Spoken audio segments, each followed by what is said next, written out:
தற்போதைய இந்தியாவோட box office கிங்கான சில டேரக்டர்களை பார்க்கும்பொழுது எனக்கு மைண்டில் என்ன தோணுதுன்னா, உங்களுக்கெல்லாம் ஷங்கர்னு ஒருத்தர் இருந்தார் தெரியுமாடான்னு தான் தோணுது.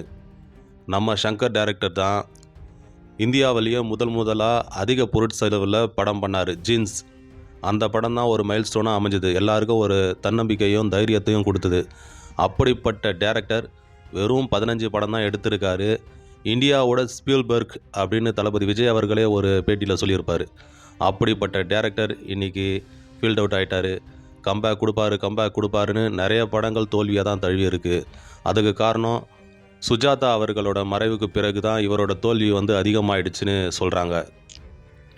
எது எப்படியா இருந்தாலும் டேரக்டர் ஷங்கர் அவர்கள் இந்தியன் 3 அல்லது வேல்பாரி திரைப்படம் மூலமாவது மறுபடியும் ஒரு கம்பேக் கொடுக்கணுன்னு இறைவன்கிட்ட வேண்டிக்கிறேன். அது மட்டும் இல்லாமல் டேரக்டர் ஷங்கர் அவர்கள் தற்போதைய சினிமா, தற்போதைய மக்களுடைய வாழ்க்கையை புரிஞ்சு படம் எடுத்தார்னா ரொம்ப நல்லாயிருக்கும். ஏன்னா அவரோட பழைய ஃபார்மேட்லேயே படம் எடுக்கிறது தான் இவரோட தோல்விக்கு காரணமாக அமையுது.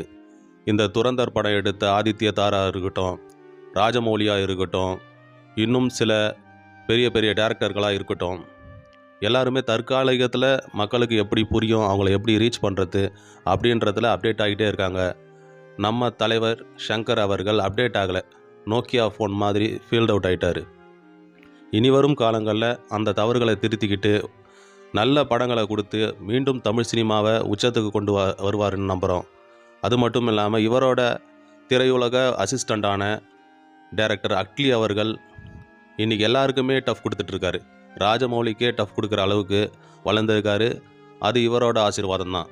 இவரது அடுத்த படமான வேல்பாரி மற்றும் இந்தியன் 3 மாபெரும் வெற்றி அடைய எனது வாழ்த்துக்கள். உங்களுக்கு பிடிச்ச பிரம்மாண்ட இயக்குனர் யார் என்று கமெண்டில் சொல்லுங்கள். நன்றி.